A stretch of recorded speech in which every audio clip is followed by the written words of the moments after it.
Hello student, आज अपन वितान का जो प्रथम पाठ है भारतीय गायिकाओं में बेजोड़ लता मंगेशकर, जो पाठ स्वर कोकिला के नाम से जानी जाती है, जिन्होंने हिंदुस्तान के संगीत में चित्रपट में और शास्त्रीय संगीत में अपना एक अद्भुत योगदान दिया, उस संदर्भ में लता की गायकी के जो बारे में ये पाठ आपको बताया जाएगा। ऐसा माना जाता है कि हिंदुस्तान में जितने गायक गायिकाएं हैं उनका एक अलग अलग दौर चला। मतलब एक दौर वो चला जो प्राचीन काल की फिल्मों के अंतर्गत गाए जाते थे, फिर एक मध्य बीच में दौर आया तो वो कुछ फिल्मों का अलग विषय हुआ, और एक आधुनिक दौर है जिसके अंदर फिल्मों के अलग अलग सॉन्ग अलग अलग विचारों पर डिपेंड करता है। तो यहां पर जो शीर्षक है पाठ का, उसके अंदर ही आपके बहुत सी चीजें छिपी हुई है। भारतीय गायिकाओं में बेजोड़, तो अपने शीर्षक को समझते हैं। बेजोड़ का मतलब होता है जिसका कोई मुकाबला नहीं हो, जिसका कोई जोड़ नहीं हो। और जो भारत के अंदर वैसे गायक गायिकाएं, जो पुरुष गाने वाला होता है उसको गायक बोला जाता है, और जो लेडीज होती है उसको गायिका बोला जाता है। लेकिन यहां पर सिर्फ और सिर्फ कंपटीशन जो दिया हुआ है गायिकाओं में दिया हुआ है कि आज तक जो पूरे 100 सालों के अंदर भारत के अंदर गायकी का क्षेत्र है, उसमें जितनी भी महिलाएं हुई उसके अंदर लता मंगेशकर नंबर 1 है, बेजोड़ है, उनका कोई मुकाबला नहीं है। तो बड़ा ही एक सुंदर जो पाठ है आपके सामने है। यद्यपि आप लोग सारे इस बारे में भली भांति परिचित हो, लता का गाना ऐसा शायद ही कोई हो जिसने नहीं सुना हो। इन्होंने अलग अलग फील्ड में जो है अलग अलग गाने गाए हैं, और ऐसा माना जाता है कि लगभग 7-8 दशक तक, 70-80 साल तक इन्होंने लाखों गाने जो गाए। और ऐसा माना जाता है कि प्रारंभिक दौर जो इनका है वो काफी संघर्ष भरा था। और पाठ के बारे में जब अपन चर्चा करें तो यहां ऐसा बताया जाता है कि इनके पिता का नाम दीनानाथ मंगेशकर था। मैं आपको संक्षिप्तली बता देता हूं। दीनानाथ मंगेशकर, लता मंगेशकर के पिताजी का नाम था, स्वर्गीय जो इनके पिताजी है दीनानाथ मंगेशकर। और इनके पिता भी एक गायकी के क्षेत्र में बहुत बड़ा नाम थे, लेकिन पिता और पुत्री के बारे में थोड़ा दोनों में भिन्नता थी कि जो इनके पिता थे वे तो शास्त्रीय गायकी में अव्वल थे, और जो लता मंगेशकर है यद्यपि शास्त्रीय गायकी में भी इनका अद्भुत योगदान, इसमें कोई दो राय नहीं है, लेकिन इसके अतिरिक्त चित्रपट संगीत में इनका जो भूमिका है वो सर्वोपरि है, वो सबसे ऊपर है। क्योंकि यदि गानों के क्षेत्र में अपन देखें तो 2 फील्ड माने जाते हैं, 2 क्षेत्र माने जाते हैं। एक तो होता है आपके चित्रपट संगीत जो फिल्मी सॉन्ग होते हैं, और एक होता है शास्त्रीय संगीत जो धर्म से संबंधित, अध्यात्म से संबंधित भजन इत्यादि होते हैं, वो शास्त्रीय संगीत कहलाता है। तो पिता और पुत्री के संदर्भ में एक बड़ा अंतर था कि इनके पिता दीनानाथ मंगेशकर शास्त्रीय संगीत के जाने माने नाम थे, और इनकी जो पुत्री है जिसका अपन जो ये पाठ पढ़ रहे हैं, अध्ययन कर रहे हैं, लता मंगेशकर, तो लता जी एक काफी जानी मानी चित्रपट की गायिका थी। और मैं आपको यहां पे बताता चलूं कि इस पाठ के लेखक कुमार गंधर्व। यद्यपि अपन जब अपनी आरो बुक का अध्ययन करते हैं तो उसके अंदर तो जो लेखक या कवि होता है पाठ का, उसके बारे में अपने को पूरी जानकारी, क्योंकि ऐसा क्वेश्चन आता है किसी कवि और लेखक का परिचय, तो उनका जीवन परिचय के बारे में अपने को पूरा डिटेल से पता करना होता है कि उनका जन्म कब और कहां हुआ, उनकी रचनाओं के नाम क्या है। बट ये जो बुक है अपनी, इसके अंदर आपको किसी भी प्रकार से जो इनके लेखक है, जो इनके रचयिता है, उनके बारे में ज्यादा आपको जानकारी की आवश्यकता नहीं। यद्यपि जरूर पाठ के लेखकों का नाम आपको ध्यान में रखना पड़ता है, ताकि इस प्रकार का कोई क्वेश्चन आ जाए परीक्षा के अंदर तो आराम से आप उसका उत्तर दे सकते हैं। तो भारतीय गायिका में बेजोड़ लता मंगेशकर, इसके जो लेखक है उनका नाम है कुमार गंधर्व। बस अपने को केवल इतना ही याद रखना है, इसके जो लिखने वाले हैं। बाकी कुमार गंधर्व के बारे में जो डिटेल के अंदर जानकारी है वो अपने को बताने की आवश्यकता नहीं होती है। अब देखिए लता मंगेशकर के बारे में जो उपमा दी जाती है वो एक तो है स्वर कोकिला, बहुत जाना माना नाम आपने सुना होगा, और एक इनको कहा जाता है स्वर साम्राज्ञी। अब आप देखिए ये 2 उपमाएं, और अब तो भारत रत्न भी है, हिंदुस्तान का सर्वोत्कृष्ट पुरस्कार जो सबसे बड़ा नागरिकता पुरस्कार है वो स्वर्गीय लता मंगेशकर को दिया हुआ है। पिछले वर्ष ही इनका निधन हो गया, बहुत बड़ी दुख की बात है कि एक युग का अंत हो गया। और गायकी के क्षेत्र में यदि अपन नाम ले तो इसमें चर्चा होगी। नूरजहां नाम की एक गायिका बहुत ही उच्च कोटि की गायिका थी। और भी जैसे आशा भोसले है, और भी कई, सुनिधि चौहान है, कई नाम आपने सुने होंगे जो बड़े अच्छे गाने जिन्होंने गाए हैं, लेकिन कोई भी लता मंगेशकर के रिकॉर्ड को नहीं तोड़ पाया, उनकी बराबरी नहीं कर पाया। इसलिए इनको स्वर कोकिला के नाम से जाना जाता है। मतलब इनकी आवाज ऐसी है जैसे कोयल की आवाज हो। ऐसा माना जाता है कि पक्षियों के अंदर सबसे मीठी आवाज कोयल की होती है। और आपने संस्कृत के अंदर इस प्रकार सुना भी होगा कि कोयल की वाणी जो है बहुत मधुर होती है, बड़ी मीठी होती है, बड़ी स्वीट होती है। तो ऐसा माना जाता है कि लता गाती थी तो ऐसा लगता था जैसे कोई कोयल की मधुर आवाज आ रही हो, इसलिए संज्ञा दी गई स्वर कोकिला। दूसरी जो संज्ञा इनको दी गई स्वर साम्राज्ञी, यानी कि स्वर के अंदर एकाधिकार था इनका। जो स्वर का साम्राज्य था उसकी महारानी नहीं, रानी नहीं, साम्राज्य थी। मतलब इस स्वर साम्राज्य की वो एकमात्र अधिपति थी। जैसे अपन कोई किंग कहते हैं, सम्राट कहते हैं, वैसे चूंकि स्त्रीलिंग है इसलिए सम्राट नहीं कहकर के साम्राज्य कहा गया है। अब इस पाठ के अंदर आपको बताएंगे मेन जो बातें वो लता मंगेशकर की गायकी की विशेषताएं, कि उनकी गायकी में क्या क्या मूल विशेषताएं हैं। सबसे बड़ी बात है मिठास। इनके गानों के अंदर इतनी मधुरता है, इतनी स्वीटनेस है कि सुनने वाला सुनता ही रह जाए। इसके अलावा एक जो इनके गानों की सबसे बड़ी बात है गानपन, जिसकी चर्चा अपन करेंगे इस पाठ के अंदर। आप इसके ऊपर क्वेश्चन भी है और बहुत ही महत्वपूर्ण शब्द है इस पाठ से रिलेटेड, और वर्ड आएगा गानपन। अब इस वर्ड को अपन समझेंगे पाठ को शुरू करने से पहले, कि जिस प्रकार एक मनुष्य के अंदर जो मनुष्य होने के नाते गुण होते हैं, जैसे प्रेम, दया, सहानुभूति, परोपकार, तो इससे वो मानवता कहलाती है, उसकी मनुष्यता कहलाती है, ह्यूमैनिटी कहलाती है। ठीक उस तरह गाने के अंदर यदि अच्छे गुण होंगे तो वो गाने का क्या कहलाता है? गानपन। तो लता के गानों में गानपन 100% मौजूद रहता है। मतलब एक गाना होने के नाते जो जो चीजें होनी चाहिए, जो क्वालिटी होनी चाहिए, एक अच्छे गाने की जो विशेषताएं होनी चाहिए, तमाम तरह की विशेषताएं लता के गानों में आपको देखने को मिलेगी। फिर क्वेश्चन खड़ा हो जाता है कि भाई लता के जो गाने हैं ना, क्या बच्चों को, युवाओं को, वृद्ध को, स्त्री को, तमाम, चाहे अमीर हो, चाहे गरीब हो, चाहे युवा हो, चाहे वृद्ध हो, चाहे स्त्री हो, पुरुष हो, सब लोग पसंद करते हैं। और करुण रस के गाने भी लता ने कुछ ऐसे गाए हैं जिसको सुन करके लोगों के जो है आंखों में आंसू आ गए। मैं आपको एक उदाहरण बताता हूं कि देश के अंदर जब प्रधानमंत्री पंडित जवाहरलाल नेहरू थे, उस समय लता ने एक गाना गाया था, जरा आंख में भर लो पानी, ए मेरे वतन के लोगों जरा याद करो उन्हें। मतलब जो देश की सीमाओं पे शहीद होते हैं, जो युद्ध के अंदर अपने देश के लिए बलि दे देते हैं, उन देश के शहीदों और सैनिकों के बारे में एक गाना गाया था। तो ऐसा माना जाता है कि जब ये गाना गाया गया तो जवाहरलाल नेहरू सहित वहां लाखों की तादाद में लोग बैठे थे, उनकी आंखों में आंसुओं की अनवरत धारा बहने लगी। इतना मधुर गाना, इतना भावुकता से भरा हुआ, इतना इमोशनल वो गाना था। आज भी जब अपन वो गाना सुनते हैं लता का गाया हुआ, तो हर व्यक्ति की आंखें नम हो जाती, इतना सुंदर गाना गाया था। तो तमाम तरह के गाने इन्होंने गाए। तो इस पाठ के अंदर अपन ये पढ़ेंगे कि लता के अंदर ऐसा क्या जादू था, आखिर उनके गानों में ऐसी क्या क्वालिटी थी, ऐसा क्या आकर्षण था कि आज जब वे हैं, जब वे नहीं भी हैं तब भी उनके गाने इतने लोगों को आकर्षित करते हैं। और जब वे थी, और ऐसा माना जाता है कि जब शुरुआत बचपन में इन्होंने की, तो ऐसी बात नहीं है कि इनको शुरुआत में ही सफलता मिल गई, नहीं।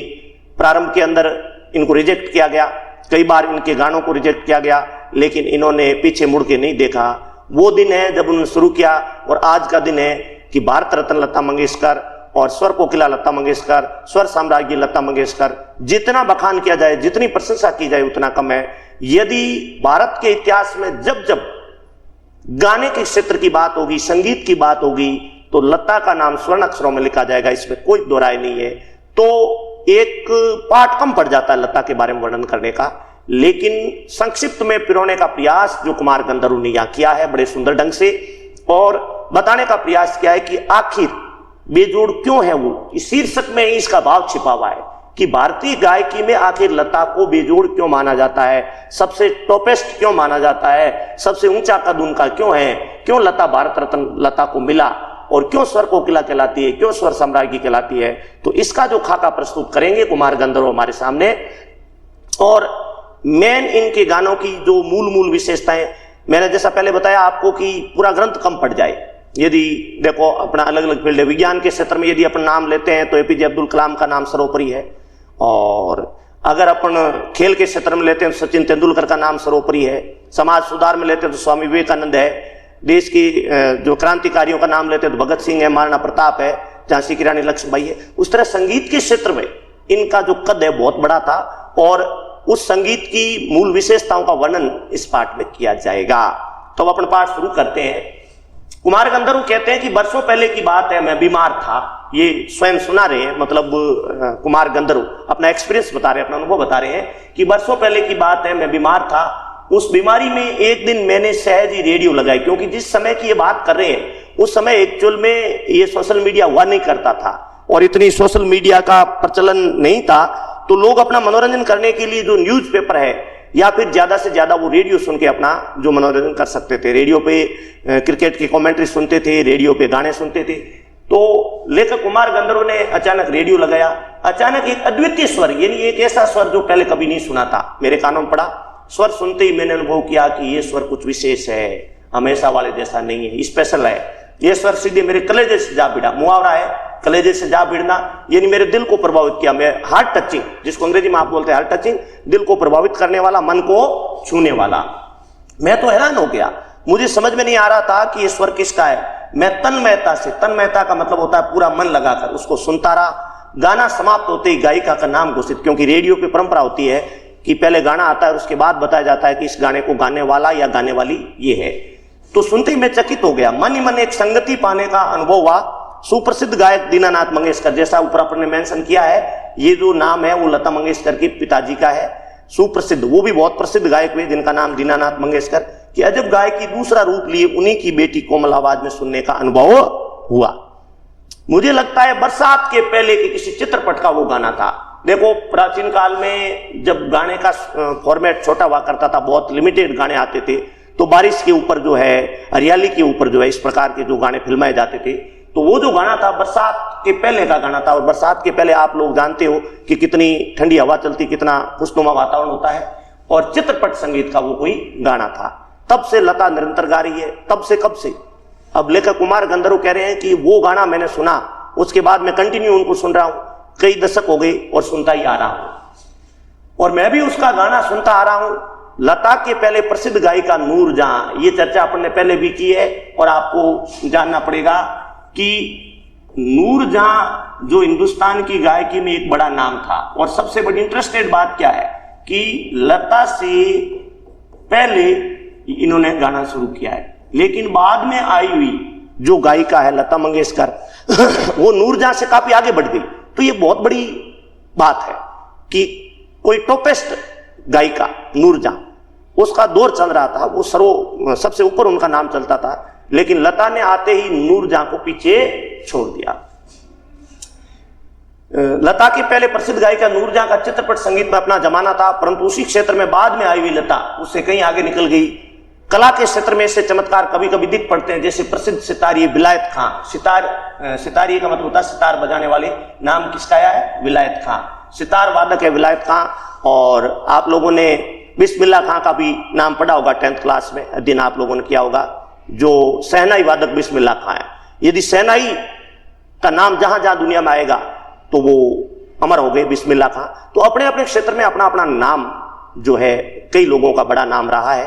तो जब जब सितार बजाने वाले लोगों का नाम आएगा तब तब विलायत खां का नाम आएगा, और उसकी पिता की तुलना में वो काफी आगे चले गए। ठीक उसी प्रकार संगीत के क्षेत्र में लता मंगेशकर अपने से पहले आई हुई नूरजहां, ये ध्यान में रखने वाली बात है, क्वेश्चन भी आता कई बार कि लता से पहले ऐसी कौन सी गायिका थी जो गाने के क्षेत्र में अपने जमाने में प्रसिद्ध थी, लेकिन लता ने उसको पीछे छोड़ दिया। तो याद रखना नूरजहां। लता के पिता का नाम क्या था? दीनानाथ मंगेशकर, लेकिन वो चित्रपट के गायक नहीं थे, वे जो है शास्त्रीय संगीत के गायक थे। चित्र दिया हुआ आपके सामने लता मंगेशकर का, बहुत ही मनमोहक, बहुत ही, देखो ऐसा माना जाता है कि केवल जो इस प्रकार के महान व्यक्तित्व के धनी लोग होते हैं, जैसे अपन स्वामी विवेकानंद का नाम लो, भगत सिंह का नाम लो, महाराणा प्रताप का नाम लो, एपीजे अब्दुल कलाम का नाम लो, अमिताभ बच्चन का नाम लो, ये लोग बड़े ही पोलाइट होते हैं, बड़े विनम्र होते हैं, बड़े ही भावुक होते हैं, बड़े ही महान विचारों के धनी होते हैं। इनका मन जो है ना बड़ा पवित्र होता है, महानता इनकी मूल विशेषता होती है, और इनका चेहरा कुछ इस प्रकार का होता है कि सब लोगों को अपनी तरफ आकर्षित करने में प्रभावी होते हैं। मेरा स्पष्ट मत है कि भारतीय गायिकाओं में लता की जोड़ की गायिका हुई ही नहीं। ये जो शीर्षक आपके लिखा था, भारतीय गायिकाओं में बेजोड़ लता मंगेशकर। जोड़ मतलब मुकाबला, मतलब उनको टक्कर देने वाली, उनसे कंपटीशन करने वाली, उनसे मुकाबला करने वाली गायिका आज तक भारत के अंदर नहीं हुई है जिसने लता मंगेशकर को इस क्षेत्र में, मतलब यदि आज माने तो टॉप 10 में एक नहीं है तो टॉप और नंबर 1 यदि कहें तो कोई अतिशयोक्ति नहीं होगी संगीत के क्षेत्र में। हो सकता है आगे कोई आए जमाना जिसके अंदर लता को पीछे छोड़ दे, जैसे कि क्रिकेट में माना जाता था कि सचिन तेंदुलकर के रिकॉर्ड कोई नहीं तोड़ पाएगा और सचिन तेंदुलकर से आगे कोई नहीं निकल पाएगा, लेकिन विराट कोहली ने काफी हद तक उनके कई रिकॉर्ड को ध्वस्त किया। वैसे आगे का, लेकिन आज तक की बात यह है कि जो टॉपर, जो नंबर 1 है, जो स्वर कोकिला है, जो भारत के अंदर यदि गायकी के क्षेत्र में बेजोड़ है, पहले नंबर पे यदि स्थान है इतिहास के अंदर, तो वो लता मंगेशकर का है। लता के कारण चित्रपट संगीत को विलक्षण लोकप्रियता प्राप्त हुई। आप देखो कितनी बड़ी अद्भुत बात है कि गाने के कारण लता प्रसिद्ध नहीं हुई, लता के कारण गाने फेमस हो गए। एक दौर था कि चित्रपट के प्रति लोगों का क्रेज नहीं था, फिल्मी संगीत के प्रति लोगों का आकर्षण नहीं था, लेकिन ऐसी मान्यता है, विद्वान ऐसा मानते हैं, इतिहास के वेता ऐसा मानते हैं कि जब से लता ने गाना शुरू किया है तब से लोगों संगीत के प्रति आकर्षित होने लगे, चित्रपट संगीत लोगों का प्रिय विषय बनने लगा, लोग गाने सुनने लगे। तो क्या महत्व रहा होगा, क्या क्रेज रहा होगा और क्या इनके गाने रहे होंगे कि परिभाषा ही बदल दी, पूरा ट्रेंड ही बदल दिया, पूरा सिस्टम बदल दिया। ऐसा गॉड गिफ्टेड होता है, ईश्वर का उपहार होता है, और ईश्वर के घर से ऐसे जो है महान विभूतियां जन्म लेके आती है। तो कितनी बड़ी बात है, कितनी हैरानी की बात है कि चित्रपट संगीत के प्रति लोगों में इतना क्रेज नहीं था, लेकिन लता ने चित्रपट को वो महत्व प्रदान किया, लता ने वो स्थान प्रदान किया कि लोग बरबस उसकी तरफ खींचते चले गए। यही नहीं, लोगों का शास्त्रीय संगीत की ओर देखने का दृष्टिकोण भी एकदम बदला है। छोटी बात कहूंगा, पहले भी घर घर छोटे बच्चे गाया, अब देखो एक लता का और बड़ा क्रेज, लता के कारण और बड़ा परिवर्तन आया। देखो एक आपको स्टेप बाय स्टेप, मतलब इनके गाने अद्भुत, अनोखे, मिठास से भरे हुए, गानपन से युक्त तो है ही है, विशेषताएं तो बताएंगे, लेकिन लता ने कौन कौन से कारनामे किए और संगीत के क्षेत्र में जो लता का योगदान है, लता के कारण जो बदलाव आया, जो एक दौर बदला, और क्यों उनको बेजोड़ कहा जाता है, क्यों उनको स्वर कोकिला कहा जाता है, उसका वर्णन यहाँ पर जो लेखक कुमार गंधर्व करते हैं। वो कहते हैं कि मान लो छोटे बच्चे पहले गाते थे, तो कैसे गाते थे बच्चे? बेसुरा गाते थे, ऐसे ही बाथरूम में घुस करके, जो बिना सुर के, बिना लय के, बिना ताल के गाते थे। और जब से बच्चों ने लता के गानों को सुनना शुरू किया है, तब से ऐसा माना जाता रहा है कि उनके गानों में भी एक मिठास, एक आनंद और एक अद्भुत जो मन को मोहित करने वाला भाव पैदा होने लगा। उस गाने में आजकल घरों में सुनाई देने वाले बच्चों के गाने में बड़ा अंतर हो गया। आजकल के नन्हे मुन्ने भी स्वर में गुनगुनाने लगे हैं। क्या लता इस जादू का कारण नहीं है? अब लेखक ने हमसे प्रश्न पूछा है, क्या बोला कि पहले भी बच्चे गाते थे और आज भी बच्चे गाते हैं, लेकिन पहले के बच्चों में और आज के बच्चों के गानों में एक डिफरेंस आया है कि पहले जो बच्चे गाते थे बिना सुर के गाते थे, लेकिन आज के नन्हे मुन्ने बच्चे भी स्वर में गुनगुनाने लगे हैं। तो अब लेखक ने क्वेश्चन फेंका है हमारे सामने, क्या इस जादू का कारण लता नहीं है? तो आंसर होगा है, बिल्कुल। ये जो बदलाव आया, जो छोटे छोटे बच्चे स्वर में गुनगुनाते हैं, कई बच्चे जो है उनका फॉलो करके आगे बढ़ गए। जो आप कई बड़े बड़े कंपटीशन सुनते हैं टीवी के ऊपर, चैनल्स के ऊपर, तो इन सब का श्रेय कहीं न कहीं लता को जाता है। जो छोटे छोटे बच्चे स्वर में गुनगुनाते हैं, उसका श्रेय कहीं न कहीं लता को जाता है। तो इसका उत्तर मेरे हिसाब से ये होगा कि हाँ, इस जादू का कारण और कोई नहीं, लता मंगेशकर है। कोकिला का स्वर निरंतर कानों में पढ़ने लगे तो कोई भी सुनने वाला उसका अनुकरण करने का प्रयास करेगा। अनुकरण मतलब उसके पीछे पीछे गाएगा। यह है उनकी ताकत गाने की, यह है उनके गाने का जादू कि जो ही लता के गाने को सुनेंगे तो उनको फॉलो करेंगे, उनके साथ साथ गाने का प्रयास करेंगे। चित्रपट संगीत के कारण सुंदर स्वर मल्लिकाएं लोगों के कानों पर पड़ रही है। संगीत के विविध प्रकारों से उनका परिचय हो रहा है, उनका स्वर ज्ञान बढ़ रहा है। सुरीलापन क्या है? अब इस वर्ड का आप या क्या सुनिए कि गाने में सुर का क्या महत्व है और सुरीलापन आखिर क्या होता है इसकी समझ भी उन्हें होती जा रही है। तरह तरह की लय के भी प्रकार उन्हें सुनाई पड़ने लगे और आकार युक्त लय के साथ उनकी जान पहचान होती जा रही है। साधारण प्रकार के लोगों को भी उसकी सूक्ष्मता समझ में आने लगी। इन सब का श्रेय लता को ही है। तो ये दूसरा श्रेय देखिए आप। पहला श्रेय कौन सा था? नन्हे मुन्ने स्वर में गुनगुनाने लगे। ये जादू किसका? लता का। और भी आपको पहले उदाहरण देके समझा दिया कि नूरजहां से काफी बाद में आए, नूरजहां से आगे निकल गए। और ये जो बात बताई जा रही है ये भी बहुत इंपॉर्टेंट है कि लोग पहले सुर के बारे में बिल्कुल नहीं जानते थे। सुरीलापन क्या होता है, गाने में मिठास क्या होती है, इसकी पहचान दिलाने वाली यदि कोई थी तो वो लता मंगेशकर। और सबसे बड़ी बात कि चित्रपट को विलक्षण लोकप्रियता मिली तो उसका कारण कौन थी? लता मंगेशकर। उसके बाद आगे कहते हैं कि सामान्य मनुष्य में संगीत विषय की अभिरुचि पैदा करने में बड़ा हाथ बटाया। संगीत की लोकप्रियता, उसका प्रसार और अभिरुचि के विकास का श्रेय भी किसको जाता है? लता को जाता है। सामान्य श्रोता को अगर आज लता की ध्वनि मुद्रिका का मतलब होता है छोटा जो गाना है, 2-2.5 मिनट का गाना है, मतलब शॉर्ट जो सॉन्ग है उसको, गाने के छोटे स्वरूप को ध्वनि मुद्रिका बोलते हैं। और शास्त्रीय गायकी की ध्वनि मुद्रिका सुनाई जाए तो लता की ध्वनि मुद्रिका पसंद करेगा। गाना कौन से राग में गाया गया है और ताल कौन सा था, यह शास्त्रीय ब्यौरा इस आदमी को सहसा मालूम नहीं होता। उसे इससे कोई मतलब नहीं कि राग चाहे मालकोस, ये राग का नाम है, चाहे वो त्रिताल था। उसे चाहिए क्या? एक ऐसी मिठास जो उसको मस्त कर दे, जिससे उसका अनुभव कर सके। और स्वाभाविक है क्योंकि जिस प्रकार मनुष्यता हो तो वो मनुष्य, यहां से वेरी इंपॉर्टेंट, मैं जो आपको बता रहा था गानपन का, यहां से अंडरलाइन कर रहा हूं मैं कि जिस प्रकार मनुष्यता हो तो वो क्या कहलाता है? मनुष्य। वैसे ही गानपन हो तो वो संगीत है। Very important. ये किसकी परिभाषा है? गानपन की परिभाषा। पीछे क्वेश्चन भी आएगा और यदि नहीं भी आता है तो वेरी इंपॉर्टेंट क्वेश्चन ये कई बार बीच में से पूछ लेते हैं कि गानपन किसे कहा जाता है। तो जैसे मनुष्य में यदि मनुष्यता हो, वैसे ही गाने में यदि गानपन हो तो वही संबंध है संगीत का। और लता का कोई भी गाना हो उसमें 100% यानी 100% क्या रहता है? गानपन। इससे आप अंदाजा लगा लीजिए कि लता के गानों में किस प्रकार की जो है मिठास है। जैसे गानपन वर्ड जो आप समझ लो, गानपन वो होता है जो गाने में 100% क्वालिटी हो, गाना सामने वाले को सुन के प्रभावित होना ही होना हो, सुरीला हो, मिठास से भरा हो, तो वो गाना गानपन से युक्त होता है। जैसे एक मनुष्य में यदि सारी क्वालिटी मौजूद हो तो वो मनुष्यता कहलाती है, वैसे गाने में अच्छे गुण हो तो वो गानपन कहलाता है। और लता के गानों में वो गानपन मौजूद रहता है। फिर आगे कह रहे लता की लोकप्रियता का मुख्य मर्म ये गानपन ही है। मतलब लता यदि इतनी ज्यादा पॉपुलर हुई, इतनी ज्यादा प्रसिद्ध हुई तो उसका मूल कारण क्या है? ये गानपन। यानी कि उनके गानों में 100% गाने का क्वालिटी, एक गाना होने की मूल विशेषताएं मौजूद रहती है। यदि बार बार ये गानपन शब्द आ रहा है, इसका मतलब होता है गाने में स्वर, लय, ताल, मिठास, सुरीलापन होना। मतलब एक गाने की परिभाषा में यदि वो गाना खरा उतरता है तो वो गाने का गानपन है।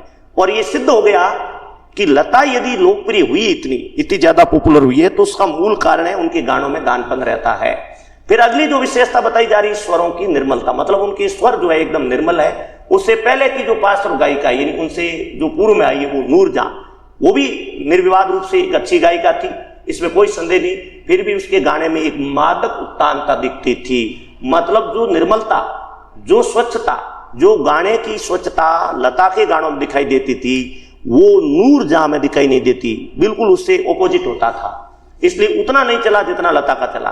लता के स्वरों में अगला गुण है कोमलता होती है, अगला गुण है मुग्धता, यानी सुन करके भाव विभोर हो जाए, सुन करके मंत्र मुग्ध हो जाए, वो लता के गानों की विशेषता है। यदि एक क्वेश्चन में इसको डाला जाए कि लता की गायकी की प्रमुख विशेषताओं का उल्लेख करो, तो एक तो सबसे बड़ा इंपॉर्टेंट चीज है, आप नंबर 1 पॉइंट लिखोगे गानपन, कि लता के गानों में 100% गान मौजूद रहता है। दूसरा स्वरों की निर्मलता, तीसरा सुरीलापन, उसके बाद चौथा लिखोगे कोमलता और पांचवा लिखोगे मुग्धता। आगे मेंशन करेंगे अपने इसको। ऐसा दिखता है कि लता का जीवन की ओर देखने का जो दृष्टिकोण है वही उसके गायन की निर्मलता में झलक रहा है। हाँ, संगीतज्ञ दर्शकों ने उसके स्वर की इस निर्मलता का जितना उपयोग कर लेना चाहिए उतना नहीं किया। मैं स्वयं संगीत दर्शक होता तो लता को बहुत जटिल काम देता, ऐसा कहे बिना नहीं रह सकता। मतलब लता का जितना यूज किया जाना चाहिए उतना यूज किया नहीं गया। मतलब जो उनको गाने बना करके देने वाले जो लोग थे ना, क्योंकि जब कोई गाना गायिका गाती है तो उससे पहले उस गाने को सेट करने वाला अलग होता है, संगीत को कंपोज करने वाला अलग होता है। तो जिन लोगों ने गाना बना के लता को दिया, उन लोगों ने लता से अपेक्षाएं कम कर ली। वो सोचते थे कि लता इतना ही प्रीफेयर करती है, अफोर्ड करती है, लेकिन वो गलत थी। क्योंकि यदि संगीत बनाने वालों को, जो संगीत के निर्माता थे, वे यदि इससे कई गुना, 1000 गुना भी यदि वो अच्छा देते, बढ़िया देते, तो लता उसको कवर कर सकती थी। लता के गाने की एक और विशेषता है उसका नादमय उच्चार, ये छठी विशेषता है। उसके गीत के किन्हीं 2 शब्दों का अंतर स्वरों के आलाप द्वारा बड़ी सुंदर रीति से भरा रहता है। ऋषि को क्या बोला जाता है? नादमय उच्चार। पीछे क्वेश्चन भी आ सकता है, नादमय उच्चार से आपका क्या मतलब है? कि गाने के 2 शब्दों के बीच का और 2 पंक्तियों के बीच का, 2 अंतरे के बीच का जो गैप भरा रहता है उसको नादमय उच्चार कहा जाता है। उनके गीत के किन्हीं 2 शब्दों का अंतर स्वरों के आलाप द्वारा बड़ी सुंदर रीति से भरा रहता है और ऐसा प्रतीत होता है कि वे दोनों शब्द विलीन होते होते एक दूसरे में क्या हो जाते हैं? मिल जाते हैं। और यही जो बात है पैदा करना बड़ा कठिन है, परंतु लता के साथ ये बात अत्यंत सहज और स्वाभाविक बैठी है। ऐसा माना जाता है कि लता के गाने में करुण रस विशेष प्रभावशाली रीति से व्यक्त होता है। अब आप देखिए, रस के बारे में यदि बात करें तो टोटल 9 रस माने जाते हैं। अलग अलग यदि मन में भाव पैदा होते हैं ना, कोई भी गाना सुन करके, श्रृंगार रस हो गया, करुण रस हो गया, वीर रस हो गया, ये 3 महान बड़े रस है। वैसे तो 9 है। करुण रस कहाँ होता है? जिस गाने को सुन करके आपका मन भावुक हो जाए, इमोशनल हो जाए, आंखों में आंसू आने लग जाए, तो वो करुण रस होता है। वीर रस कहाँ होता है? जिस गाने को सुनकर आपकी भुजाएं फड़कने लग जाए, आप में जोश का संचार हो, वीर रस हो जाता है।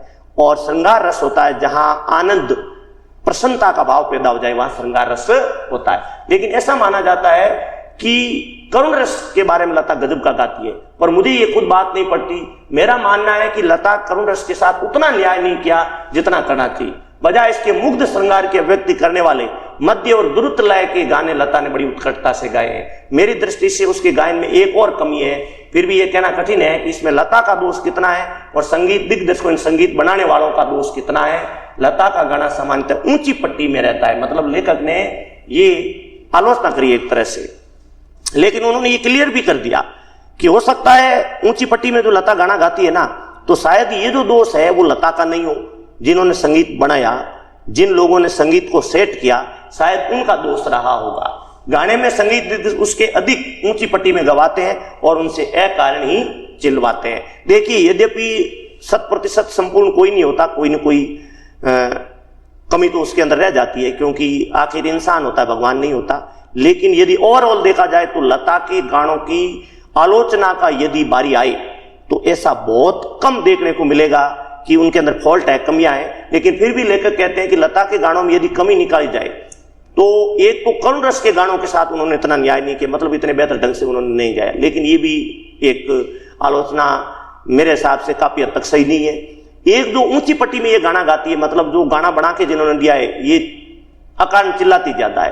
तो कहीं ना कहीं लेखक ने इसमें बताने का प्रयास किया कि इसके अंदर भी, दोनों के अंदर भी लता का दोष कम है और जिन्होंने संगीत सेट करके दिया है, जिन्होंने गाना बना के दिया है, उनका दोष ज्यादा है। एक प्रश्न उपस्थित किया जाता है कि शास्त्रीय संगीत में लता का स्थान कौन सा है। अब आप देखो, ऊपर जो हमने वर्णन किया था वो तो मैंने आपको शुरू में ही बता दिया था कि गाने के मूल 2 भेद होते हैं। तो कई प्रकार हो सकते हैं, लेकिन मुख्यतः 2 भेद माने जाते हैं, चित्रपट संगीत और शास्त्रीय संगीत। तो निर्विवाद रूप से इसमें कोई दो राय नहीं है कि नंबर 1 चित्रपट में है और है। लेकिन बात अब एक अलग हो जाती है कि शास्त्रीय संगीत में क्या लता उतना ही पहला स्थान रखती है जैसा चित्रपट में रखती है? तो इसका अपन अध्ययन करते हैं। तो वो कह रहे हैं कि क्या शास्त्रीय संगीत में उनका स्थान कौन सा है? मेरे मत से ये प्रश्न खुद ही प्रयोजनहीन है। उसका कारण यह है कि शास्त्रीय संगीत और चित्रपट संगीत में तुलना ही नहीं हो सकती। बिल्कुल बेमानी कर दिया। देखिए, कोई जैसे ये कहता है कि ये बैट्समैन तो बहुत बढ़िया है, लेकिन क्या उतना अच्छा बॉलर है? कोई जरूरी नहीं होता। देखो, इस बात को ऐसे समझे कि ये प्रश्न लोग खड़ा करते हैं कि भाई फिल्मी गाने तो लता बड़ी सुंदर गाती है, लेकिन जो शास्त्रीय संगीत है, जो धर्म के बारे में है, अध्यात्म के बारे में, भजन के बारे में पूछ रहे हैं, क्या उसमें भी लता का स्थान पहला है? तो इसके अंदर लेखक ने इसको सिरे से नकार दिया, इस क्वेश्चन को खारिज कर दिया। उन्होंने कहा कि भाई चित्रपट संगीत अलग फील्ड है और आपकी शास्त्रीय संगीत अलग फील्ड है। जरूरी नहीं है कि कोई अच्छा बैट्समैन हो, टॉप बैट्समैन हो, वो अच्छा बल्लेबाज गेंदबाज भी हो, बॉलर भी हो, ऐसा कदापि नहीं हो सकता। तो ये प्रश्न भी बेमानी है। जहां गंभीरता शास्त्रीय संगीत की स्थायी भाव है, वहीं जल दले और चपलता चित्रपट। यहां पर आगे आपके चित्रपट संगीत और शास्त्रीय संगीत का अंतर बता रहे हैं लेखक कुमार गंधर्व। चित्रपट संगीत का ताल प्राथमिक अवस्था का होता है, जबकि शास्त्रीय संगीत का जो होता है वो द्वितीयक अवस्था का होता है। और जल दले और चपलता चित्रपट का मुख्य गुणधर्म है, और चित्रपट संगीत का ताल प्राथमिक अवस्था का होता है, जबकि शास्त्रीय संगीत का ताल परिष्कृत रूप में होता है। चित्रपट संगीत में आधे तालों का उपयोग किया जाता है, जबकि उसकी लयकारी बिल्कुल अलग होती है, आसान होती है। यहाँ गीत और आघात को ज्यादा महत्व दिया जाता है, सुलभता और लोच को अग्रस्थान दिया जाता है। तथापि चित्रपट संगीत गाने वाले को शास्त्रीय की उत्तम जानकारी होना आवश्यक है, और वो लता के पास निसंशय है, यानी इसमें कोई संदेह नहीं है। तो ये जो आपके सामने ये दिया था पैराग्राफ, ये अंतर बताया गया था चित्रपट और शास्त्रीय संगीत में अंतर। अब आप देखिए, ये शायद क्वेश्चन भी पीछे हो, वेरी इंपॉर्टेंट है। जैसे मैंने आपको गानपन वाला बताया था, वैसे ये क्वेश्चन है कि चित्रपट संगीत और शास्त्रीय संगीत में अंतर बताइए। तो ये पूरा जो पैराग्राफ है उनके अंतर के बारे में है। नीचे जो लय के बारे में है, अन्य चीजों के बारे में बेसिक जानकारी दी हुई है कि लय कितने प्रकार की होती है। हाफ ईयरली में आपके इससे रिलेटेड क्वेश्चन भी आया था, 3 प्रकार की बताई हुई है। ऊंचे स्वरों का प्रयोग होता है, उसको तार सप्तक कहा जाता है। द्रुत लय का मतलब होता है तेज, स्वरों की बारीक मनोरंजन का प्रयोग होना चाहिए। फिर आगे कह रहे हैं, देखो यहां पर कुछ इंस्ट्रूमेंट दिखाए हुए हैं जिनका प्रयोग करके, और लता जब भी गाना गाती थी तो अधिकतर जो इस प्रकार के जो इंस्ट्रूमेंट है, वाद्य यंत्र है, इनका प्रयोग बजाने के लिए किया जाता है, इसलिए ये मेंशन किए हुए हैं। ये प्राचीन वाद्य यंत्र जो आजकल इनको काम में नहीं लिया जाता, क्योंकि आज तो मॉडर्न जो इंस्ट्रूमेंट आ गए, वाद्य यंत्र आ गए, लेकिन प्राचीन काल में जब गाना गाया जाते थे तो ये इस प्रकार के वाद्य यंत्र काम में लिए जाते, जो आपकी स्क्रीन के ऊपर आ रहा है, लेकिन आजकल इनका उपयोग नहीं किया जाता। चित्रपट किसी गाने का और एकाध खानदानी शास्त्रीय गायक की 3 साढ़े 3 घंटे की महफिल, इन दोनों का कलात्मक और आनंदात्मक मूल्य एक ही है, ऐसा मैं मानता हूं। किसी उत्तम लेखक का कोई विस्तृत लेख जीवन के एक रहस्य का विशद रूप में वर्णन करता है, तो वही रहस्य छोटे से सुभाषित का नन्ही सी कहावत में सुंदरता और परिपूर्णता से प्रकट हुआ भी दृष्टिगोचर होता है। अब इस बात को ऐसे समझाया लेखक ने कि मान लो, अंतर बताने का प्रयास किया है कि लता यदि 2-3 मिनट का कोई चित्रपट का गाना गा दे और उसकी जगह 2-2.5 घंटे की शास्त्रीय संगीत की महफिल हो, तो यदि वो 2-3 मिनट में श्रोता को आनंद मिल जाता है तो आपको 3 घंटे बैठने की आवश्यकता कहां होती है। याद करिए, उस प्रश्न का उत्तर दे रहे लेखक कि भाई चित्रपट में तो लता निर्विवाद रूप से प्रथम स्थान पे है, लेकिन शास्त्रीय संगीत में उनका स्थान कौन सा है। तो यहां पर क्लियर करने का प्रयास किया लेखक ने कि भाई यदि लता 2-3 मिनट के गाने में आपको वो आनंद दे सकती है, तो 3 घंटे का शास्त्रीय संगीत में बैठना क्यों जरूरी है। आगे बढ़ते हैं। उसी प्रकार 3 घंटे की रंगदार महफिल का सारा रस लता की 3 मिनट की ध्वनि मुद्रिका को आस्वादित किया जा सकता है। उसका एक एक गाना एक संपूर्ण कलाकृति होता है। स्वर, लय और शब्दार्थ का त्रिवेणी संगम होता है। किन चीजों का 3 का संगम त्रिवेणी कहलाता है, तो क्या है, स्वर का, लय का और शब्दार्थ का। और महफिल की व्यवस्था समाई रहती है। वैसे देखा जाए तो शास्त्रीय संगीत क्या और चित्रपट संगीत क्या, अंत में रसिक यानी सुनने वाले को जो आनंद दी वही गाना अच्छा माना जाता है, उसी का महत्व होता है। मैं तो कहूंगा कि शास्त्रीय संगीत भी रंजक नहीं हो, मनोरंजक नहीं हो तो बिल्कुल निरस होगा, अनाकर्षक प्रतीत होगा और उसमें कुछ कमी महसूस होगी। गाने में जो गानपन है वो केवल शास्त्रीय बैठक के पक्केपन की वजह से, ताल सुर के निर्दोष ज्ञान कारण नहीं। गाने की सारी मिठास, सारी ताकत, उसकी सारी रंजकता मुख्यतः अवलंबित रहती है, और रंजकता का मर्म रसिक वर्ग के समक्ष कैसे प्रस्तुत किया जाए, किस रीति से उसकी बैठक बिठाई जाए, श्रोताओं से कैसे कनेक्ट हुआ जाए, इसमें समाविष्ट है। किसी मनुष्य का अस्थि पंजर और एक प्रतिभाशाली कलाकार द्वारा उस मनुष्य का तेल चित्र, इन दोनों में जो अंतर है वही गायन के शास्त्रीय और स्वरों द्वारा की गई सुसंगत अभिव्यक्ति में होगा। संगीत के क्षेत्र में लता का स्थान अव्वल दर्जे के खानदानी गायक के समान ही मानना पड़ेगा। अंडरलाइन कर लीजिए, वेरी इंपॉर्टेंट है कि मान लो कोई खानदानी गायक है, मतलब जिसका दादा परदादा पीढ़ी दर पीढ़ी जिसके गायकी के क्षेत्र में है। यद्यपि लता भी खानदानी मान सकते क्योंकि उनके पिता गाते थे, लेकिन पूरा पारिवारिक रूप से इतना पीढ़ी दर पीढ़ी नहीं है। तो मान लीजिए संगीत के क्षेत्र में लता का स्थान नहीं है पीढ़ी दर पीढ़ी, लेकिन उसके दर्जे का है। क्या लता 3 घंटे की महफिल जमा सकती है? ऐसा संशय व्यक्त करने वालों को मुझे एक प्रश्न पूछना है, क्या कोई पहली श्रेणी का गायक 3 मिनट की अवधि में चित्रपट का कोई गाना उसकी कुशलता से गा सकता है? नहीं। ये उसी प्रश्न का उत्तर उन्हें देना पड़ेगा। खानदानी गवैयों का ऐसा दावा है कि चित्रपट संगीत के कारण लोगों की अभिरुचि बिगड़ गई। ये भी क्वेश्चन आपके पीछे आया हुआ है। लोग आरोप लगाते हैं कि भाई लोगों की जो इंटरेस्ट है ना वो खत्म हो गई। किसके कारण? चित्रपट के गानों कारण। ये मतलब ब्लेम लगाते हैं, आरोप लगाते हैं कि जब से चित्रपट आया ना लोगों के कान बिगाड़ दिए, मतलब लोगों की अभिरुचि बिगड़ गई है। तो लेखक क्या कहेंगे इसमें कि चित्रपट संगीत ने लोगों के कान खराब नहीं किए, उल्टे सुधार दिए। लेखक का वापस प्रत्युत्तर है, उत्तर है। अगर आपसे ये पूछा जाए क्या चित्रपट ने लोगों के कान बिगाड़ दिए, सुधार दिए, तो आप इसका उत्तर दोगे कि हाँ, बिगाड़े नहीं, सुधार दिए। संगीत के बारे में उनकी जानकारी बढ़ी है, उसका आनंद बढ़ा है। चित्रपट के बारे में जानकारी बढ़ी है, गाने के प्रति जो आनंद लेने का भाव है बढ़ा है, तो लोगों के कान बिगाड़े कहां, बल्कि सुधार दिए गए हैं। सच बात तो यह है कि हमारे शास्त्रीय गायक बड़ी आत्मसंतुष्ट प्रतीक हैं। संगीत के क्षेत्र में उन्होंने अपनी हुकुमशाही स्थापित करे। हुकुमशाही का मतलब एक तरह से हुक्म चलाते हैं। शास्त्र शुद्धता के कर्मकांड को उन्होंने आवश्यकता से अधिक महत्व दे रखा है। मगर चित्रपट संगीत द्वारा लोगों की अभिजातीय संगीत से जान पहचान होने लगी है। उनकी चिकित्सक और चौकस वृत्ति अब बढ़ती जा रही है। केवल शास्त्र शुद्ध और निरस गाना उन्हें नहीं चाहिए। उन्हें कैसा गाना चाहिए? सुरीला गाना चाहिए, जिसमें सुर अच्छा और भावपूर्ण यानी कि इमोशनल गाना चाहिए। और ये जो क्रांति है किसके कारण आई है? चित्रपट कारण। चित्रपट संगीत समाज के संगीत विषय अभिरुचि में प्रभावशाली मोड़ लाया। अब ये प्रशंसा कर रहे हैं किसकी? लेखक प्रशंसा कर रहे हैं चित्रपट की, क्योंकि बीच में एक क्वेश्चन खड़ा हो गया था कि जिस क्षेत्र में लता गाने गाती है चित्रपट, क्या वो चित्रपट लोगों के लिए प्रभावशाली रहा? क्या चित्रपट कारण लोगों का जो संगीत की जो अभिरुचि वो बढ़ी? क्या चित्रपट के कारण लोगों को आनंद मिलने लगा? तो हाँ, लेखक ने बिल्कुल क्लियरिटी से बोला है कि चित्रपट ने लोगों की जो गाने के संदर्भ में जानकारी बढ़ाई, लोगों का संगीत के प्रति ज्ञान में वृद्धि की है। और चित्रपट के कारण बहुत सी चीजें हैं जो लोगों को सुनने को, देखने को, समझने को मिली है। फिर कह रहे हैं चित्रपट संगीत की लचकदारी उसका एक और सामर्थ्य, ऐसा मुझे लगता है। उस संगीत की मान्यताएं हो चाहे मर्यादाएं हो, झंझटें, सब कुछ निराली है। चित्रपट संगीत का तंत्र ही अलग है। यहाँ नवनिर्मित की बहुत गुंजाइश है। मतलब नए नए जो लोग हैं वो चित्रपट में आ सकते हैं, क्योंकि यदि आप शास्त्रीय संगीत में देखोगे तो वहां तो खानदानी होता है, कोई नया व्यक्ति आकर के उसमें चमत्कार नहीं कर सकता। लेकिन चित्रपट में स्कोप है।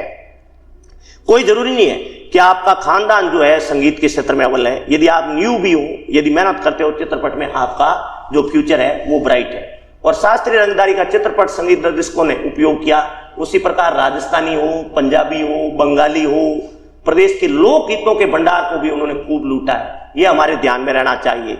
चाहे धूप का कौतुक करने वाले पंजाबी गीत है, चाहे रुक्स और निर्जल राजस्थान में पर्जन्य की याद दिलाने वाले गीत है, पहाड़ों की घाटियों के गीत है, खोरों में प्रतिध्वनित होने वाले पहाड़ी गीत है, ऋतु चक्र को समझाने वाले गीत है, खेती के गीत है, सब चाहे ब्रजभूमि में गाए जाने वाले गीत है, ये सब मधुर गीत है ना। इनको पहचान जो दी है ना, चाहे पंजाबी हो, चाहे आपके राजस्थान में गाए जाने वाले हो, चाहे पहाड़ों में गाए जाने वाले हो, चाहे आपके कृषि गीत हो, चाहे ब्रजभूमि के क्षेत्र में गाए जाने वाले गीत हो, इन सबको चित्रपट ने मतलब मान्यता प्रदान की है और आगे भी करते रहेंगे। थोड़े में कहूं तो संगीत का क्षेत्रीय विस्तीर्ण है। विस्तीर्ण जो है इसका मतलब होता है बहुत लंबा चौड़ा, बहुत फैला हुआ है। ये वहां अब तक अलक्षित, असंशोधित और दृष्टिपूर्व ऐसा खूब बड़ा प्रांत है। फिर भी बड़े जोश से इसकी खोज अभी भी जारी है, इसका उपयोग अभी भी जारी है। फलस्वरूप चित्रपट संगीत दिनों दिन अधिक से अधिक विकसित हो रहा, डेवलप हो रहा है। मतलब जो है चित्रपट का जो दायरा है ना, जो इसका क्षेत्र है वो छोटा नहीं है, बल्कि लोगों का तो ये मानना है कि चित्रपट संगीत का जो फील्ड है वो नए नए बच्चे, नए नए जो चमत्कार है वो पैदा होते ही जा रहे हैं और कई लोग चित्रपट के क्षेत्र में आते जा रहे हैं। जबकि वो कह रहे हैं कि शास्त्रीय संगीत में ऐसा स्कोप कम है, क्योंकि उसका एक फील्ड अलग है और उसका जो दायरा अलग है। न्यू के लिए स्कोप कुछ भी नहीं है, चित्रपट में बहुत सारा स्कोप देखने को मिलता है। ऐसे इस चित्रपट संगीत क्षेत्र की लता अनभिषिक्त साम्राज्य, मतलब अभिषेक करने की आवश्यकता नहीं है, उसको वहां बैठाने की जरूरत नहीं है, वो ऑटोमेटिकली उसकी साम्राज्य है। और भी कई पार्श्व गायक गायिकाएं हैं पार्श्व न्यूज से पहले की, पर लता की लोकप्रियता इन सभी से कहीं अधिक है। उसकी लोकप्रियता के शिखर का स्थान अचल है, मतलब उसको कोई डिगा नहीं सकता। बीते अनेक वर्षों से गाती आ रही है, फिर भी उसकी लोकप्रियता अबाधित है। मतलब उसकी जो पॉपुलरिटी है वो बिल्कुल बाधित नहीं हुई, डिस्टर्ब नहीं हुई। लगभग आधी शताब्दी तक, आधी शताब्दी का मतलब होता है लगभग 50 वर्ष। अब आप देख लो, ज्यादा हुआ है वैसे तो, लेकिन लेखक यहां बताना चाहते हैं कि 50 वर्ष हो गए लता गाती आ रही है और जन मन पर, ये लोगों के मन पर सतत प्रभुत्व राज कर रही है। ज्यादा क्या कहूं, एक राग भी टिका नहीं रहता। भारत के कोने कोने में लता का गाना जा पहुंचे। यही नहीं, प्रदेश में भी उसका गाना सुनकर लोग पागल होते। क्या ये चमत्कार नहीं है? और ये चमत्कार हम क्या कर रहे हैं? अपनी आंखों से प्रत्यक्ष देख रहे हैं। मतलब एक बहुत इंटरेस्टेड बात बताई लेखक ने यहां पर कि भाई भारत के अंदर तो लता की पॉपुलरिटी है ही है, ये लोकप्रिय है ही है, लेकिन ऐसा भी देखा गया है कि विदेशों में भी लता के फैन बहुत से हैं। लता के गाने सुनने के लिए उतावले रहते हैं लोग, जो यद्यपि हिंदी भाषा को नहीं समझते, लेकिन उनका जो सॉन्ग का राग है ना, जो उसका लयकारी है, उसको सुन करके भाव विभोर हो जाते हैं। जो उनका साउंड है, जो वॉइस है, वो उन्हें बड़ी पसंद आती है, मिठास बड़ी पसंद आती है। तो इससे ज्यादा अपन क्या कह सकते हैं लता के बारे में, कि भारत के अंदर तो इसके फॉलोअर्स, जो इसकी फैन फॉलोइंग है, वो निर्विवाद रूप से अनंत है, लेकिन विदेशों के अंदर भी इसको पसंद करने वाले बहुत से लोग हैं। अब लेखक क्या कह रहे हैं कि ऐसा कलाकार शताब्दियों में, यानी कई सौ वर्षों में शायद एक ही पैदा होता है। ऐसे कलाकार आज हम सबके बीच है और अपनी आंखों के सामने घूमता फिरता उसको देख रहे हैं, और कितना बड़ा है हमारा भाग्य। अब लेखक कह रहे हैं कि ऐसा कम देखने को मिलता है कि इस प्रकार के जो है साल भर में, हर साल भर तो जन्मते नहीं है। इस प्रकार के जो कलाकार है वो 100 सालों में, कई शताब्दियों में एक आध पैदा होता है। ये बहुत बड़ी बात लेखक ने बताई है। और सबसे बड़ी बात इन्होंने बोली है कि प्रत्यक्ष हमारी आंखों के सामने वो गा रही है। मतलब कई पीढ़ियों ने इनको सुन लिया, 2-3 पीढ़ियां जो सुनती सुनती चली गई, लेकिन लता निरंतर गा रही है। क्योंकि ये जिस समय पाठ लिखा गया था कुमार गंधर्व ने लता मंगेशकर के ऊपर, तब वो इस दुनिया में थी, यद्यपि आज भी इस दुनिया में नहीं है, बड़े दुख की बात है। लेकिन जिस समय ये पाठ लिखा गया, उस समय लता के गाने को सुनते सुनते उन्होंने ये पाठ लिखा था। इसलिए उन्होंने कहा कि हम कितने बड़े भाग्यशाली भारत के लोग, कि कई शताब्दियां बीत गई लेकिन ऐसा कलाकार हमारे बीच नहीं आया। तभी इन्होंने बोला कि शताब्दियों में ऐसा कलाकार एक ही पैदा होता है, और हम बड़े भाग्यशाली है कि हमारी आंखों के सामने वो अभी तक गा रही है और अनवरत गा रही है। अब अपन जो है इस पाठ के करेंगे प्रश्नोत्तर। इस पाठ का अध्ययन करने के बाद इनके जो प्रश्नोत्तर है उसका जो सॉल्यूशन करना बड़ा आसान हो जाएगा। तो हम देखते हैं इसका प्रश्न नंबर 1। लेखक ने पाठ में गानपन का उल्लेख किया, बिल्कुल किया है, अच्छी तरीके से किया है। पाठ के संदर्भ में स्पष्ट करते हुए बताएं कि आपके विचार में इसे प्राप्त करने के लिए किस प्रकार के अभ्यास की आवश्यकता है। हमने जब पाठ का परिचय शुरू किया तब भी, और जब पाठ का विस्तृत चर्चा कर रहे थे तब भी, ये जो शब्द है ये कई बार आया, और एक चीज क्लियर हो गई कि यदि गाना कोई भी है और सुंदर गाना है, अच्छा गाना है, तो वो गानपन के कारण है। मतलब यदि गाने में गानपन नहीं है तो उस गाने को गाना बोला ही नहीं जा सकता। तो इसकी कसौटी यही है कि कोई गाना सुंदर है, बड़ा है, अच्छा है, तो उसका मतलब है कि वो गानपन से युक्त है। और ये क्लियर लेखक ने मेंशन की थी लाइन कि लता के गानों में गानपन 100% मौजूद रहता है, इसमें कोई दो राय नहीं है। और यहां पर स्पष्ट ये क्या है कि भाई जैसे मानव में मानवता होती है, मनुष्य में मनुष्यता होती है, ठीक वैसे ही गाने में गानपन होता है। और जिसके गाने में गानपन हो वो गाना सुंदर होगा, मिठास से भरा होगा, चमत्कार से युक्त होगा। और लता के गानों में ये 100% रहता है। लेकिन यहां पर यह पूछा है कि भाई आपके विचार में इसको प्राप्त करने के लिए कैसा अभ्यास चाहिए। तो पहले आप इसका स्पष्ट कीजिए, गानपन क्या है। तो गानपन का शाब्दिक अर्थ है गायकी जो एक आम इंसान को भी भाव विभोर कर दे। वास्तव में ये कला लता जी में है। गीत के गाने में मन की गहराई से भाव पिरो जाए, यही उसका प्रयास रहता है। इस प्रयास में उन्हें काफी हद तक सफलता मिली। जिस प्रकार एक मनुष्य के लिए मनुष्यता होना जरूरी है, उस प्रकार संगीत के लिए गानपन होना बेहद जरूरी है। लता जी की लोकप्रियता का मुख्य कारण यही है। ये गुण अपनी गायकी में लता के लिए भरपूर याद करना चाहिए। साथ ही गीत के बोल हो चाहे स्वर के साथ साथ भावों में पिरोए जाने चाहिए। गानों में गानपन के लिए स्वरों का उचित ज्ञान होना चाहिए, उसकी निर्मलता स्पष्टता की जानकारी होनी चाहिए। स्वरों का जितना स्पष्ट और निर्मल उच्चारण होगा संगीत उतना ही मधुर होगा। रसों के अनुसार उनकी लयात्मकता भी होनी चाहिए। स्वर, लय, ताल और उच्चारण आदि की सूक्ष्म ज्ञान प्राप्त करना चाहिए। तो मतलब ये बता रहे हैं कि गानपन आपके गाने में आए तो इसके लिए आपको एक बात ध्यान रखनी है कि आपके गाने में एक तो क्या होना चाहिए, स्वर होना चाहिए, एक क्या होना चाहिए, लय होना चाहिए, और एक क्या होना चाहिए, ताल, और एक उस गाने का उच्चारण बड़ा ही सुंदर ढंग से किया जाना चाहिए। इन चीजों का यदि आपके अंदर अभ्यास होगा, यदि आप में स्वर का अभ्यास होगा, उस गाने की लय का अभ्यास होगा, ताल का अभ्यास होगा, उच्चारण ढंग से सेट कर पाओगे, तो निश्चित तौर पर उस गाने में क्या हो जाएगा, गानपन हो जाएगा। अब बढ़ते हैं अपने प्रश्न नंबर 2 की तरफ। लेखक ने लता की गायकी की किन विशेषताओं को उजागर किया है आपको लता की गायकी में कौन सी विशेषताएं नजर आती है, उदाहरण सहित बताइए। तो ये पूरा पाठ ही मतलब इसका आंसर है एक तरीके से देखा जाए, क्योंकि ये पूरा जो पाठ लिखा गया है वो लता की गायकी की विशेषताओं के ऊपर लिखा हुआ है। यद्यपि लेखक कुमार गंधर्व ने लता की गायकी के बारे में और भी बहुत सारी चीजों का वर्णन यहाँ पे किया है, लेकिन मूलतया ये जो पाठ है कि आखिर लता को इतनी पॉपुलैरिटी मिली क्यों, लता स्वर कोकिला क्यों कहलाई, तो स्वाभाविक सी बात है कि उनके गाने के अंदर विशेषताएं होगी, कुछ क्वालिटी होगी, खास बातें होगी, तभी तो वो स्वर कोकिला बनी है ना। तो पहली विशेषता बताई जा रही है सुरीलापन। लता के गाने की सबसे बड़ी विशेषता कि स्वर बड़े मिठास से युक्त होते हैं। दूसरा है कि उनके स्वर बड़े निर्मल होते हैं। तीसरा, स्वर बड़े कोमल होते हैं। और एक बात, नादमय उच्चार। इनके गानों में क्या रहता है, नादमय उच्चार। इसके अलावा शास्त्र शुद्धता, यानी इनके गाने शुद्धता से, मतलब उनमें मादकता नहीं होती, फूड़पन नहीं होता, अश्लीलता नहीं होती, सुन करके बहुत ही सुंदर ढंग से मजा आता है उनके गाने को सुनकर। ये विशेषता उनके गानों में होती है।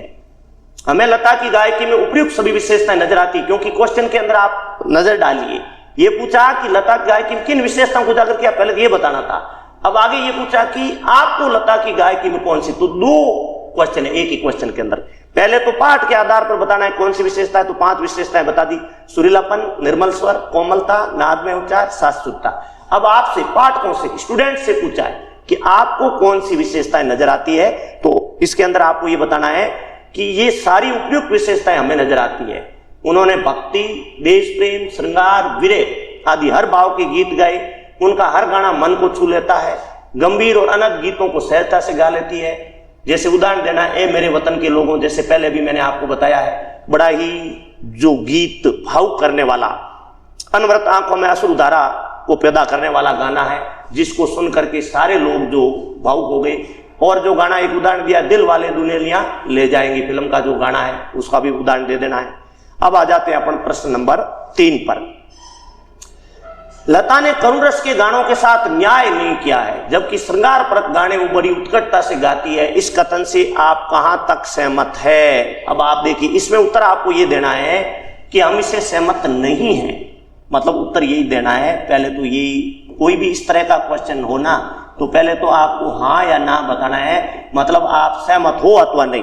तो यहां ध्यान से सुनिए क्या बोला है कि लता ने करुण रस के गाने के साथ न्याय नहीं किया, जबकि वो श्रृंगार रस के गाने बड़ी उत्कटता से गाती है। 2 सब्जेक्ट दिए, एक तो कौन सा रस, करुण रस, और दूसरा कौन सा रस, श्रृंगार रस। तो यहां बताना चाहते हैं कि करुण रस के गाने है ना, वो बढ़िया ढंग से नहीं गा पाती, जबकि श्रृंगार रस के गाने बड़े ढंग से गाती है। तो अब आपसे पूछ रहे हैं क्या आप सहमत हैं, तो आपको ये लिखना हम सहमत नहीं है। क्यों? क्योंकि सभी चित्रपट ये बात लागू नहीं होती। लता ने कई चित्रपटों में अपनी आवाज दी, उनमें से करुण रस के गीत बड़ी मार्मिकता और रस उत्कटता से गाए हैं। उनकी वाणी में एक स्वाभाविक करुण विद्यमान है, उनके स्वर में करुणा छलकती प्रतीत होती है। फिल्म रुदाली उनका दिल हूं करे गीत विरही जनों के हृदय में उत्कंठता ही नहीं करता, बल्कि मार्मिकता से हृदय को बींध देता है। इस प्रकार अन्य कई चित्रपट में भी बात लागू होती है। अतः हम ये नहीं कह सकते कि करुण रस के गाने बढ़िया ढंग से लता नहीं गा सकती। मतलब इसका उत्तर आपको जो है नहीं उत्तर में देना है कि हम इससे सहमत नहीं है, क्योंकि लता ने करुण रस के गाने भी बढ़िया गाए, श्रृंगार रस के भी बढ़िया गाए। तो आपको ये उत्तर देना है कि हम इस कथन से सहमत नहीं है, और इसका स्पष्टीकरण ये देना है कि लता ने हर प्रकार के गाने बढ़िया गाए, चाहे वो श्रृंगार रस के हो, चाहे वीर रस के हो, चाहे करुण रस के हो। अब बढ़ जाते हैं प्रश्न नंबर 4 की तरफ। संगीत का क्षेत्रीय विस्तीर्ण है, वहां अब अलक्षित, असंशोधित और अदृष्टिपूर्ण ऐसा खूब बड़ा प्रांत है, फिर भी बड़े जोश से इसकी खोज और उपयोग चित्रपट के लोग करते आ रहे हैं। इस कथन को वर्तमान फिल्मी संगीत के क्षेत्र में स्पष्ट कीजिए। मतलब ये बता रहे हैं कि इस क्षेत्र बड़ा लंबा चौड़ा है और इसकी खोज बंद होती ही नहीं, ये कंटिन्यू चलता ही जा रहा है। और ऐसा देखा गया है कि इसमें स्कोप और जो संभावना है वो बंद नहीं होती, कंटिन्यू ये चलता रहता है। नए नए बच्चे आते हैं, नए नए फिल्मी गाने आते हैं, और ये जो दायरा इसका बढ़ता ही जा रहा है। कुछ ऐसे फील्ड होते हैं जैसे जो बड़े शॉर्टकट होते हैं और उसके अंदर जो है लोगों को स्कोप कम मिलता है, संभावनाएं कम होती है। लेकिन यहां पर लेखक बताना चाहते हैं कि जो ये संगीत का जो क्षेत्र है ना, ये जो फील्ड है, ये अलग प्रकार का है, ये बड़ा लंबा चौड़ा एरिया है। इसमें हजारों बच्चों को जो क्षेत्र मिला है, हजारों बच्चों को अपना फ्यूचर ब्राइट करने का मौका मिलता है, और ये कंटिन्यू चलता ही जा रहा है। तो इसमें आपको ये बताना है कि हाँ, लेखक ये बात सही है कि जो संगीत का क्षेत्र है वो बड़ा लंबा चौड़ा है। इसमें जो बड़े बड़े विद्वानों के द्वारा हमेशा नए नए प्रयोग होते रहे हैं और नए नए लोगों को मौका मिलता रहा है। अब आ जाते हैं प्रश्न नंबर 5 पे। चित्रपट संगीत ने लोगों के कान बिगाड़ दिए, मतलब इस प्रकार के लोग आरोप लगाते हैं। अक्सर ये आरोप लगाया जाता है। इस संदर्भ में कुमार गंधर्व की राय और अपनी राय लिखे। अब देखो, कुमार गंधर्व ने तो इसका विरोध किया है। कुमार गंधर्व ने क्या बोला कि नहीं, मेरी दृष्टि में चित्रपट ने लोगों के कान बिगाड़े नहीं बल्कि सुधार दिए। ये तो हो गई किसकी? कुमार गंधर्व की राय। अब आपको यहां पर देखो, दोनों है कि अपनी राय भी देखिए। तो ऐसे प्रश्नों में आमतौर पर यह देखा जाता है कि आपको जो पाठ का लेखक है उसकी विचारधारा के साथ चलना चाहिए। आमतौर पर यही माना जाता है, क्योंकि जो लेखक ने विचार रखा है वो गलत नहीं हो सकता, क्योंकि उन्होंने बहुत ही गंभीरतापूर्वक, बहुत विद्वत्तापूर्वक उसका उत्तर दिया है, तो हमें भी उसके साथ सहमत होना चाहिए। देखो, पिछला एक तर्क था, उसमें अपन सहमत नहीं थे, तो कुमार गंधर्व भी सहमत नहीं थे कि लता ने करुण रस के गानों के साथ न्याय नहीं किया है, तो उसके अंदर अपन सहमत नहीं थे। अब ये कह रहे हैं कि चित्रपट संगीत ने लोगों के कान बिगाड़ दिए, ये आरोप लगाया जाता है। क्या इस आरोप से आप सहमत है? कुमार गंधर्व तो सहमत नहीं है। तो आप इसका उत्तर ये लिखोगे कि लेखक कुमार गंधर्व कहते हैं कि चित्रपट संगीत ने लोगों के कान बिगाड़े नहीं बल्कि सुधार दिए। संगीत विषय अभिरुचि पैदा हुई, नन्हे मुन्ने बच्चे भी स्वर में गुनगुनाने लगे। ये तर्क तो हो गया किसका? कुमार गंधर्व का। अब कहोगे हमारी दृष्टि में भी, हमारी राय भी यही है जैसी कुमार गंधर्व की राय है। हम भी ये मानते हैं कि चित्रपट से लोगों की रुचि बिगड़ी नहीं, लोगों की रुचि अधिक विकसित हो गई है, लोग संगीत के बारे में अधिक जानने लगे हैं, लोगों की जो रुचियां हैं वो बढ़ने लगी है। छठा प्रश्न, शास्त्रीय और चित्रपट दोनों तरह के संगीतों के महत्व का आधार क्या होना चाहिए? कुमार गंधर्व की इस संबंध में क्या राय है? स्वयं आप क्या सोचते? ये भी इस प्रकार का प्रश्न है कि चाहे गाना, अब कुमार गंधर्व क्या कहते हैं कि गाना शास्त्रीय हो चाहे चित्रपट, उसमें मिठास होनी चाहिए, वो भाव होना चाहिए जो श्रोताओं को आनंदित कर सके, लोगों को भाव विभोर कर सके। अब गंधर्व कहते हैं, लेखक कहते हैं कि मैं तो ये नहीं रखता कि गाना चित्रपट है या शास्त्रीय है, मैं तो ये रखता है कि सुनने वाले को आनंदित कौन कर सकता है, भाव विभोर कौन कर सकता है, वही अच्छा माना जाएगा। अब आप क्या सोचते हैं? तो हमें उत्तर ये देना है कि हमारी राय भी कुमार गंधर्व से बिल्कुल मिलती जुलती है। हमारा मानना भी यही है कि गाना चाहे शास्त्रीय हो, गाना चाहे चित्रपट हो, अच्छा वही माना जाएगा जिसको सुन करके मन भाव विभोर हो जाए, आनंद से युक्त हो जाए। अब पाठ में कुछ अंतरे और संगीत जो है शास्त्रीय संगीत का अंतर बताया हुआ है। तो ये क्वेश्चन पहले भी हमने मेंशन कर दिया था, एक तरफ शास्त्रीय संगीत दिया हुआ है, एक तरफ जो है चित्रपट संगीत दिया हुआ है। अब शास्त्रीय संगीत मार्गी संगीत भी कहते हैं, इसे लोक संगीत और शास्त्रीय संगीत कहते हैं। ये स्वरों के आधार पर गाया जाता है, ये स्वरों और बिना स्वरों के भी गाया जाता है। इसमें लय ताल आदि का उल्लंघन वर्जित होता है। इसकी मुख्य लोकप्रियता का आधार गायन में स्वतंत्रता है। ये राग पर आधारित होता है, इसमें राग के साथ लोकगीतों का मिश्रण होता है। इसमें आरोह अवरोह पर विशेष ध्यान होता है, इसमें कर्णप्रियता का ध्यान होता है, इसमें हास्य रस का अभाव रहता है, इसमें हास्य प्रधान गीतों को भी गायन के प्रमुख माना जाता है। फिर कह रहे कुमार गंधर्व लिखा है, चित्रपट गाने वालों को शास्त्रीय संगीत की उत्तम जानकारी होना आवश्यक है। क्या शास्त्रीय गायकों को चित्रपट संगीत को सीखना चाहिए? अब देखो, बिल्कुल सही बात लिखी उन्होंने कि चाहे गाना चित्रपट गाओ चाहे शास्त्रीय संगीत गाओ, दोनों के बारे में ऐसा माना जाता है कि जानकारी कम से कम होनी चाहिए। ये कोई जरूरी नहीं है कि जो बैट्समैन है वो बॉलर ही हो, लेकिन अगर जरूरत पड़ जाए तो उसको बॉलिंग करनी आनी चाहिए। तो हमारा ये मानना है कि कुमार गंधर्व के साथ हमारी सोच मिलती जुलती है। कैसे? कि चित्रपट गाने वाले को भी शास्त्रीय संगीत के बारे में उत्तम जानकारी भले ही नहीं हो, लेकिन थोड़ी बहुत जानकारी होनी चाहिए। इस प्रकार अपना ये जो अंतिम प्रश्न था, जिसमें कुमार गंधर्व ने आपसे ये जानने का प्रयास किया, अपनी राय के साथ सहमत होने का प्रयास किया कि भाई चित्रपट संगीत की जानकारी रखने वाला उसका उत्कृष्ट गायक है, उसको थोड़ा बहुत जानकारी, उत्तम जानकारी भले ही नहीं हो, लेकिन थोड़ी बहुत जानकारी चित्रपट वाले को शास्त्रीय संगीत की भी होनी चाहिए। इस प्रकार हमने आज लता की जीवनी के बारे में, लता के गानों की विशेषताओं के बारे में पढ़ा। यदि आप लोगों को ये पाठ अच्छा लगा हो, सुंदर लगा हो, तो जरूर इसको बार बार सुनिए और इसके प्रश्नों को हल करने का प्रयास कीजिए। बहुत जल्दी किसी नए पाठ के साथ हम उपस्थित होंगे। तब तक जय हिंद।